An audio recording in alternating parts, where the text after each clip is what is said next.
ಕೆರೆಯಲ್ಲಿ ವೈದ್ಯಕೀಯ ತ್ಯಾಜ್ಯ ಸಚಿವರ ಮಾತಿಗೂ ಕ್ರಮ ವಹಿಸದ ಟಿಎಚ್ಒ ಹಾಗೂ ಇಒ ರಸ್ತೆ ತಡೆದು ಗ್ರಾಮಸ್ಥರ ಧರಣಿ. ಸಾಕ್ಷಿ ನಾಶಕ್ಕೆ ಪ್ರಯತ್ನ. ಬೆಂಗಳೂರು ಗ್ರಾಮಾಂತರ ಜಿಲ್ಲೆ ನೆಲಮಂಗಲ ತಾಲೂಕಿನ ಯಂಟಗಾನಹಳ್ಳಿ ಕೆರೆಯಲ್ಲಿ ವೈದ್ಯಕೀಯ ತ್ಯಾಜ್ಯ ಸುರಿದವರ ಮೇಲೆ ಕಾನೂನು ಕ್ರಮಕ್ಕೆ ಸಚಿವ ಈಶ್ವರ ಖಂಡ್ರೆ ಸೂಚಿಸಿದರೂ ಕ್ರಮ ಕೈಗೊಳ್ಳದ ಟಿಎಚ್ಒ ಹಾಗೂ ನೆಲಮಂಗಲ ತಾಲೂಕು ಪಂಚಾಯತ್ ಇಒ ವಿರುದ್ಧ ಗ್ರಾಮಸ್ಥರು ರಸ್ತೆ ತಡೆದು ಧರಣಿ ನಡೆಸಿದ್ದಾರೆ. ಅವರು ಕ್ಲಿಯರ್ ಮಾಡ್ಸದ ನೀವು ಮಾಡ್ಸದ ಮೇಡಮ್? ಇವ್ರು ಮಾಡ್ತಾರ ಅಂತೀರಾ? ತಿರ್ಗಾ ಇವನ್ನ ಕ್ಲಿಯರ್ ಮಾಡ್ಸು ಅಂತ ಅಂದ್ರೆ ಇದು ನೀವು ಬೇಜವಾಬ್ದಾರಿ ಅಲ್ವಾ? ಇಒ ಮೇಡಮ್ ಇವಾಗ ಸಚಿವರು ಇಒ ಮೇಲೆ ಯಾಕೆ ಹೇಳ್ತೀರಾ ಮೇಡಮ್? ನಿಮ್ ಕೆಲ್ಸನ ಇಒ ಮೇಡಮ್ ಅಲ್ಲಾಗ ಇಒ ಮೇಡಮ್ ಅವ್ರು ಬಂದು ಸ್ಪಾಟ್ ಇನ್ಸ್ಪೆಕ್ಷನ್ ಮಾಡೋರೆ. ನೀವು ತಪ್ಪು ಮಾಡಿರೋದು. ಅವರನ್ನ ಬಂದು ಸಾಯಂಕಾಲ 4 ಗಂಟೆಗೆ ಬಂದು ಹೋಗಿದ್ದಾರೆ. ನೀವು ಫೋನೇ ರಿಸೀವ್ ಮಾಡಲ್ಲ. ಖಾಲಿ ಬ್ಯಾಕ್ ಲೆಟರ್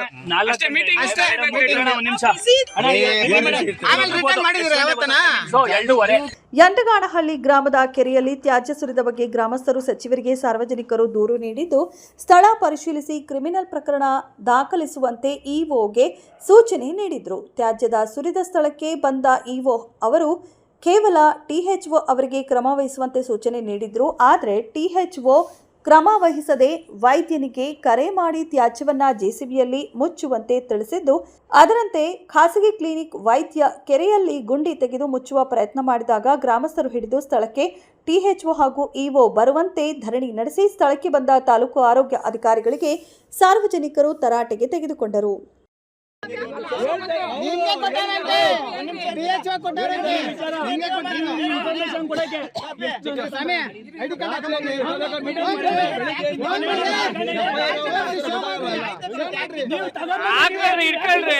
ಮಾತಾಡ್ಬೇಡ್ರಿ, ಹೋಗ್ರಿ ಹೋಗ್ರಿ.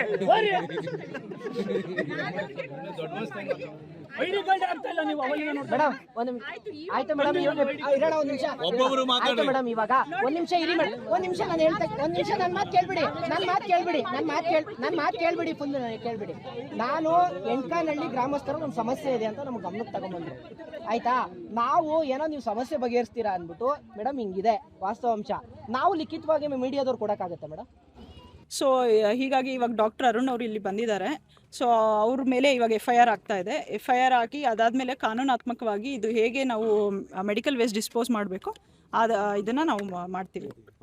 ಮೇಡಮ್, ಈಗ FIR ಆಗಿಲ್ಲ ಅವ್ರ ವಿರುದ್ಧ ಅಂತ ಹೇಳ್ತಿದ್ದಾರೆ. ಹಾಗೆ ಬೆಳಗ್ಗೆ ಬಂದು ಏಕಾಏಕಿ ಆತನೇ ಕೂಡ ಅಂದ್ರೆ ಯಾರು ತ್ಯಾಜ್ಯ ವಿಲೇವಾರಿ ಮಾಡ್ತಿದ್ರು ಯಾವುದೋ ಪ್ರೋಟೋಕಾಲ್ ಇಲ್ದಂಗೆ ಸ್ವತಃ ಅವನೇ ಬಂದು ಈ ಒಂದು ಸಾಕ್ಷಿ ನಾಶಕ್ಕೆ ಯತ್ನಿಸಿದ ಅಂತ ಗ್ರಾಮಸ್ಥರು ಹಿಡಿದು ಆರೋಪ ಮಾಡ್ತಿರೋದು. ಇದಕ್ಕೇನು ಹೇಳ್ತೀರಾ ನೀವು ಮತ್ತೆ ನಿಮ್ಮ ಮೇಲಧಿಕಾರಿಗಳು? ಅವ್ರು ಒಪ್ಕೊಳೋದ್ರಿಂದ ಇಲ್ಲಿ ಮೇಲಿನ ಅಧಿಕಾರಿಗಳು ಕ್ಲಿಯರ್ ಮಾಡಿಸಿ 1 ಅವರ್ ಕ್ಲಿಯರ್ ಮಾಡಿಸಿ ವಿಡಿಯೋ ಹಾಕಿ ಅಂತ ಇದು ಫೋಟೋ ಹಾಕಿ ಅಂತ ಹೇಳಿದ್ರು. ಆ ಒಂದು ನಿಟ್ಟಿನಲ್ಲಿ ಅವ್ರು ಬಂದರು. ಬಟ್ ನಾನು ಇಒ ಮೇಡಮು ಇದು FIR ಹಾಕ್ಲಿಕ್ಕೆ ಅಂತಲೇ ನಾವು ಪೊಲೀಸ್ ಸ್ಟೇಷನ್ಗೆ ಹೋದ್ವಿ. ಆನ್ ದ ವೇ ಇಲ್ಲಿ ಬಂದು ಹೋಗಬೇಕಾಗಿತ್ತು. ಬಟ್ ಅಲ್ಲಿ FIR ಹಾಕೋದು ಮತ್ತು ಮೇಡಮ್ ಬೇರೆ ಮೀಟಿಂಗು ನಮಗೂ ಮೀಟಿಂಗ್ ಇರೋದ್ರಿಂದ ನಾವು ಅಲ್ಲಿ ಹೋಗಿ FIR ಹಾಕ್ಲಿಕ್ಕೆ ರೆಡಿ ಮಾಡಿ ಆಮೇಲೆ ಅಲ್ಲಿ ಕಾಪಿ ಕೊಟ್ಬಿಟ್ಟು ರಿಕ್ವೆಸ್ಟ್ ಕೊಟ್ಟು ಇದು ಮಾಡಿದೀವಿ. FIR ರೆಡಿ ಆಗ್ತಾ ಇದೆ. ಇಲಾಖೆ ಅನುಮತಿ ಮೇರೆಗೆ ಅವ್ರು ಇಲ್ಲಿ ಬಂದು ತ್ಯಾಜ್ಯ ವಿಲೇವಾರಿ ಅಂದ್ರೆ ಇದಕ್ಕೆ ಮಾಡೋದಕ್ಕೆ ಬಂದಿದ್ದವರು. ಹೌದು, ನಾವು ಫೋನ್ ಮಾಡಿ ಹೇಳಿದ್ವಿ ಹಿಂಗಿದೆ ಅಂದಾಗ ಒಪ್ಪಿದಾಗ ಆಯ್ತು ನೀವು ಬಂದು ನೀವು ಕ್ಲಿಯರ್ ಮಾಡ್ಸಕ್ಕೆ ಸ್ಟಾರ್ಟ್ ಮಾಡಿ ಅಂತ ಹೇಳಿದ್ದು. ನಾವು ಇಲ್ಲಿ ಡಂಪ್ ಮಾಡಿ ಅಂತ ಹೇಳಿಲ್ಲ. ತೆಗ್ದು ಏನಿದೆ MOU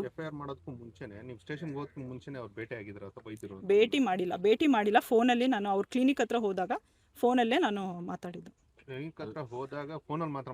ಹೌದು, ನೇರವಾಗಿ ನಾನು ಭೇಟಿ ಮಾಡಿಲ್ಲ. ವೈದ್ಯರು ಇಲ್ಲಿ ಬಂದು JCB ತಗೊಂಡ್ಬಂದು ಅದನ್ನ ಕದ್ದು ಮುಚ್ಚುವಂತದ್ದು ಏನಿದೆ, ಅದ್ರ ಮೇಲೆ ಯಾವ ರೀತಿ ಕ್ರಮ ತಗೊಳ್ತೀರಿ? ಇಲ್ಲ, ಕದ್ದು ಮುಚ್ಚಿ ಅವರು ಇದು ಮಾಡಂಗಿಲ್ಲ. ಅದು ಗೈಡ್ಲೈನ್ಸ್ ಏನಿದೆ ಅದ್ರ ಪ್ರಕಾರನೇ ಅವರು ಡಿಸ್ಪೋಸ್ ಮಾಡಬೇಕು. ಅದಕ್ಕೆ ನಾನು ಅಲ್ಲಿಂದ ಇಲ್ಲಿಗೆ ಬರೋದಿದ್ದು. ಮೇಡಮ್ ಒಂದು FIR ಹಾಕ್ಬಿಡೋಣ, ಆಮೇಲೆ ಇಲ್ಲಿ ಖುದ್ದು ವಿಸಿಟ್ ಮಾಡೋಣ ಅಂತ ಹೇಳಿದ್ರು. ಮೇಡಮ್ ಎಲ್ಲಿ ಮೇಡಮ್ DHO ಎಲ್ಲಿ, ಇಒ ಎಲ್ಲಿ? THO ಮಾತ್ರ ಬಂದಿದ್ದಾರೆ, ಮೇಲಧಿಕಾರಿಗಳು ಎಲ್ಲೋದ್ರು? ಇಒ ಮೇಡಮ್ ಬಿಸಿ ಇರೋದ್ರಿಂದ ಅವ್ರು ನನ್ನನ್ನೇ ಕಳಿಸಿದ್ದಾರೆ. DHO ಸರ್ ಅವ್ರಿಗೆ ಬೇರೆ ಶೆಡ್ಯೂಲ್ ಇರೋದ್ರಿಂದ ಅವ್ರು ಸ್ಟೇಟ್ ಇದಕ್ಕೆ ಹೋಗಿದ್ದಾರೆ. ನಮ್ಮನೆ ಸಚಿವರು ಅಷ್ಟು ಇದ್ರ ಹೇಳೋದು ಕೂಡ ಇಂಥ ಗಂಭೀರ ಸ್ವರೂಪ ಪ್ರಕರಣ ಹೇಳೋದು ಸಚಿವರ ಮಾತಿಗೆ ಕವಡೆ ಕಾಸಿನ ಕಿಮ್ಮತ್ತಿಲ್ವಾ ಆರೋಗ್ಯ ಇಲಾಖೆಯಲ್ಲಿ ಅನ್ನೋದು ಒಂದು ಪ್ರಶ್ನೆ. ಇಲ್ಲ, ಆ ಥರ ಅಲ್ಲ. ಇದು ಈ ವಿಷಯ ಸೀರಿಯಸ್ ಆಗಿ ತೊಗೊಂಡದಕ್ಕೆ ಖುದ್ದು ಇಒ ಮೇಡಮು ಕೂಡ ನಾವು ಕೂಡ ಬಂದಿರೋದು. ಇಒ ಮೇಡಮ್ ಅದಕ್ಕೋಸ್ಕರ ಸ್ವತಃ ಬೆಳಗ್ಗೆಯಿಂದನೂ ನನ್ನ ಜೊತೆನೇ ಇದ್ರು. ಕ್ಲಿನಿಕ್ಗೂ ವಿಸಿಟ್ ಮಾಡಿದ್ವಿ. ಆಮೇಲೆ ಮತ್ತೆ ಪೊಲೀಸ್ ಸ್ಟೇಷನ್ಗೂ ಖುದ್ದು ಅವರೇ ಇಷ್ಟೊತ್ತು ನಮ್ಮ ಜೊತೆ ಇದ್ರು. ಮೇಡಮ್, ಹಾಗಾದ್ರೆ ಬೆಳಗ್ಗೆ ಇಒ ಮೇಡಮ್ ಹಾಗೂ ತಾವು ಕೂಡ ಇಬ್ರು ಕೂಡ ಪೊಲೀಸ್ ಠಾಣೆಗೆ ತೆರಳಿರ್ತೀರಾ ಕಂಪ್ಲೇಂಟ್ ಕೊಡಬೇಕು ಅಂತ. ವಾಪಸ್ ಬಂದಿದ್ದ ಕಾರಣ ಏನು ಕಂಪ್ಲೇಂಟ್ ಕೊಡದೆ ಇಒ ಮೇಡಮ್? ಇಲ್ಲ, ಅವ್ರು ರೆಡಿ ಮಾಡ್ತಾ ಇದ್ರು. ಏನು ಟೈಪ್ ಮಾಡಿ ತೊಗೊಂಬನ್ನಿ ಅಂತ ಹೇಳಿದರು. ಹಾಗಾಗಿ ನಾವು ಆಫೀಸ್ಗೆ ಹೋಗಿ ಟೈಪ್ ಮಾಡಿಸಿ ಅಷ್ಟರಲ್ಲಿ ಡಾಕ್ಟರ್ಸ್ KPME ಬೇರೆ ನಮ್ಮ ನೆಲಮಂಗಲ ಡಾಕ್ಟರ್ಸ್ ಅಸೆಂಬಲ್ ಆಗಿದ್ದರು. ಸೊ ಹಂಗಾಗಿ ಅವ್ರಿಗೊಂದ್ಸಲ ಬ್ರೀಫ್ ಮಾಡಿ ಹಿಂಗೆಲ್ಲ ಆಗಿದೆ, ಈ ಥರ ಇಶ್ಯೂ ಇದೆ ಅಂತ ಬ್ರೀಫ್ ಮಾಡಿ ಇಲ್ಲಿ ಟೈಪ್ ಮಾಡಿಸ್ಕೊಂಡು ಮತ್ತೆ ಮಾಧ್ಯಮದವರು ದಾರಿ ತಪ್ಪಿಸೋ ಕೆಲಸ ಎಂತಕ್ಕೆ ಮಾಡ್ತಿದ್ದಾರೆ ಅಂತ ಆ ಥರ ಇಲ್ಲ. ಎಲ್ಲ ಕ್ರಮ ಕೈಗೊಳ್ತಿದ್ದಾರೆ ಅಂತ ಹೇಳ್ತಾರೆ. DYSP ಹತ್ರನೇ ನಾವು ಡೈರೆಕ್ಟಾಗಿ ಮೀಟ್ ಮಾಡಿ ಹಿಂಗಿದೆ ಅಂತ ಹೇಳಿ FIR ಹಾಕಕ್ಕೆ ರೆಡಿ ಎಲ್ಲ ಮಾಡಿ ನಾವು ಟೈಪ್ ಮಾಡ್ಸಕ್ಕೆ ಅಷ್ಟೇ ತೊಗೊಂಡು ಹೋಗಿದ್ದು. ಆ ಇದರಲ್ಲಿ ಅದಾದ್ಮೇಲೆ ಟೈಪ್ ಮಾಡಾದ್ಮೇಲೆ ನಾನು ರಿಕ್ವೆಸ್ಟ್ ಕೊಟ್ಟಿದ್ದೀವಿ. ಅವರು ಇನ್ಸ್ಪೆಕ್ಟರ್ ಬರ್ತಾರೆ, ಅವ್ರೊಂದ್ಸಲಿ ಡಿಸ್ಕಸ್ ಮಾಡಿ ನಾವು ಟೈಪ್ ಮಾಡಿಸ್ತಾ ಇದ್ದೀವಿ ಅಂತ ಹೇಳಿದ್ದಾರೆ. ಇಂಜೆಕ್ಷನ್ ಕೊಡ್ಬೋದಾ ಅಂತ ಆಯುರ್ವೇದಿಕ್ ಡಾಕ್ಟ್ರು ಅವ್ರದ್ದು ಎಮರ್ಜೆನ್ಸಿ ಏನು ಇಂಜೆಕ್ಷನ್ಸ್ ಇರುತ್ತೆ ಅದನ್ನು ಅವ್ರು ಕೊಡ್ಬೋದು. ಯಾಕಂದರೆ ಅವ್ರದ್ದು BAMS ಕೋರ್ಸ್ ಆದಮೇಲೆ ಒಂದು 6 months ಇಂಟರ್ನ್ಶಿಪ್ ಇರುತ್ತೆ ಅವ್ರಿಗೆ, ಆಯಿತಾ. ಆ ಟೈಮಲ್ಲಿ ಹಂಗೇನಾದರೂ ಇನ್ ಕೇಸ್ ಆಫ್ ಎಮರ್ಜೆನ್ಸಿ ಕೊಡ್ಬೋದು ಅಂದರೆ ಅವ್ರು ಕೊಡ್ಬೋದು. ಬಟ್ ಆದಷ್ಟು ಅವರು ನಾವು ಅಲೋಪತಿ ಮೆಡಿಸಿನ್ ಏನಿದೆ, ಇಂಗ್ಲೀಷ್ ಮೆಡಿಸಿನ್ ಅದು ಯೂಸ್ ಮಾಡೋ. ಸ್ಟೇಷನ್ಗೆ ಹೋಗಿದ್ದೀರಾ ಮತ್ತೆ ಆ ಡಾಕ್ಟರ್ನ ಎಲ್ಲಿ ಕಳಿಸಿ ಅದನ್ನು ಮುಚ್ಚೋ ಪ್ರಯತ್ನ ಮಾಡಿದ್ದೀರಾ ಅನ್ನೋ ನಿಮ್ಮ ಮೇಲೆ ಆರೋಪ. ಅಲ್ಲ, ಅವರೇ ಒಪ್ಕೊಂಡಿದ್ದಾರೆ. ಈಗ ನೀವೇ ಹೇಳ್ತಾ ಇದ್ರೆ ಮೇಡಮ್, FIR ಆಗಿಲ್ಲ, ಏಕಾಏಕಿ ಅವ್ರನ್ನ ಡೆಸ್ಟ್ರಾಯ್ ಮಾಡಕ್ಕೆ ಕಳಿಸಿದ್ರೆ ನಾನು ಇಲ್ಲಿ ಬರ್ತಾ ಇದ್ದೆ, ನೀವು ಅಲ್ಲಿ ಇದು ಮಾಡಿಸಿ JCB ಅದೆಲ್ಲ ತರಕ್ 1 hour ಮೇಲಾಗುತ್ತೆ ಮೇಡಮ್ ಅಂತ ಅವರೇ ಫೋನಲ್ಲಿ ಹೇಳಿದ್ದಾರೆ. ನಮ್ಮಲ್ಲಿ ಸಿಬ್ಬಂದಿನೇ ಟ್ರಾನ್ಸ್ಫರ್ ಆಗಿದ್ದಾರೆ, ನಮ್ಗಲ್ಲಿ ಕೊರತೆ ಇದೆ ಸಿಬ್ಬಂದಿ. ಇವಾಗ ನನ್ನ ಜೊತೆ ಇರೋದು ನಾನು ಒಬ್ರು ಕೇಸ್ ವರ್ಕರ್ ಅಷ್ಟೇ. ಮೇಡಮ್ ಯಾವುದೇ ಒಂದು ವ್ಯಕ್ತಿ ಹೋದ ತಕ್ಷಣ ಒಂದು FIR ಮಾಡಬೇಕು ಅಂತ ರೂಲ್ ಇದೆ.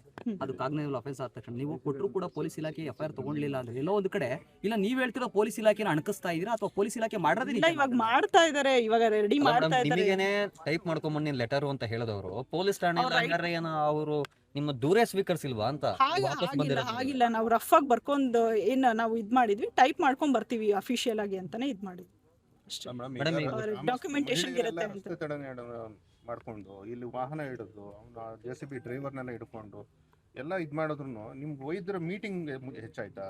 ಹಂಗಿಲ್ಲ ಅಲ್ಲ, ಈಗ ಫಸ್ಟ್ ಯಾವ ಕ್ರಮ ತಗೊಳ್ಬೇಕು ಅದ್ರ ಕಡೆ ಗಮನ ಹರಿಸ್ಬೇಕಲ್ವಾ ಅಧಿಕಾರಿ? ಅಲ್ಲ, ಇಲ್ಲಿ ಜನ ಇಷ್ಟೊಂದು ಸೇರಿದ್ದು ನಮಗೆ ಗೊತ್ತಿರ್ಲಿಲ್ಲ. ನಾವು ಹೆಂಗಿದ್ರು ವಿಸಿಟ್ ಮಾಡೋದು ಪ್ಲಾನ್ಸ್ ಇತ್ತು. ಇಷ್ಟು ಜನ ಎಲ್ಲ ಸೇರಿ ಇದು ಗಲಾಟೆ ಮಾಡ್ತಿರೋದು ಯಾರು ನನಗೆ ಮಾಹಿತಿನೂ ಕೊಟ್ಟಿಲ್ಲ. ಎಷ್ಟು ಕ್ಲಿನಿಕ್ಗಳ ಮೇಲೆ ಕ್ರಮ ಆಗ್ತಿದೆ ಮೇಡಮ್? ಯಾವ್ದ್ರದ್ದು? ಈ ಪ್ರಕರಣಕ್ಕೆ ಸಂಬಂಧಪಟ್ಟಂತೆ ಎಷ್ಟು ಕ್ಲಿನಿಕ್?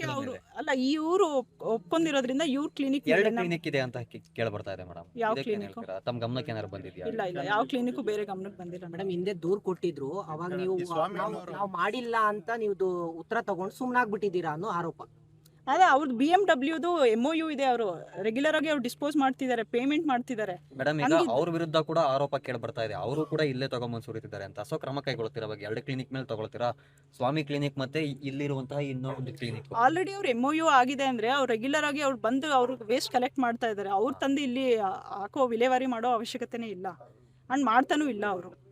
ಈಗ ಮತ್ತೆ ನೀವೇ ಸಮರ್ಥನೆ ಮಾಡ್ತಿದ್ದೀರಾ, ಆದ್ರೆ ಹಿಂದೆ ಯಾರು ಹಾಕಿದ್ದಾರೆ ಅಂತಾನೆ ಹುಡುಕಿಲ್ವಲ್ಲ ಮೇಡಮ್ ನೀವು? ಪಂಚಾಯತಿಯಿಂದ 2ನೇ ತಾರೀಕು ನಿಮ್ಗೆ ಲೆಟರ್ ಹಾಕಿದ್ದಾರೆ. ಈ ತರ ಇದೆ, ಸ್ಪಾಟ್ ಕಾದ್ರೂ ಬಂದು ನೋಡಬಹುದಾಯ್ತಲ್ಲ. ಸಾರ್ವಜನಿಕರ ಹಿತಾಸಕ್ತಿ ಮುಖ್ಯ ಅಲ್ವಾ? ನಮ್ಮಲ್ಲೂ DC ಮೀಟಿಂಗ್ ಅಲ್ಲ ಮೇಡಮ್, ಅಲ್ಲ, ಮೀಟಿಂಗ್ ಬ್ಯಾಕ್ ಟು ಬ್ಯಾಕ್ ಇತ್ತು ನಮ್ದು. ಹಂಗಾಗಿ ನಾನು ಪ್ರಭಾರ ಇರೋದ್ರಿಂದ ನಾನು ಹಾಸ್ಪಿಟಲ್ ಕಡೆನೂ ನೋಡ್ಕೋಬೇಕು. ಮೀಟಿಂಗ್ ಮಾಡ್ತೀರಾ, ಇಲ್ಲಿ ಸಾರ್ವಜನಿಕರ ಹಿತಾಸಕ್ತಿ ಮುಖ್ಯ ಅಲ್ವಾ? ಇದನ್ನ ಡೆಸ್ಟ್ರಾಯ್ ಮಾಡಬೇಕು, FIR ಮಾಡಬೇಕು ಅನ್ನೋ ಮುಖ್ಯನಾ? ಖಾಸಗಿ ಕ್ಲಿನಿಕ್ ಅವ್ರದ್ದು ಮೀಟಿಂಗ್ ಮುಖ್ಯನಾ? ಅಲ್ಲಿ ಇರೋದ್ರಿಂದ ಅವ್ರು ಬಂದು ಕಾಯ್ತಿರೋದು, ಅವ್ರು 1 hour ಇಂದ ಕಾಯ್ತಾ ಇದೀನಿ ಅಂತ ಹೇಳಿದ್ರು. ಹಂಗಾಗಿ ನನಗೆ ಅದು ಗೊತ್ತಿರ್ಲಿಲ್ಲ, ಆ ವಿಚಾರ ನನಗೆ ಗೊತ್ತಿಲ್ಲ.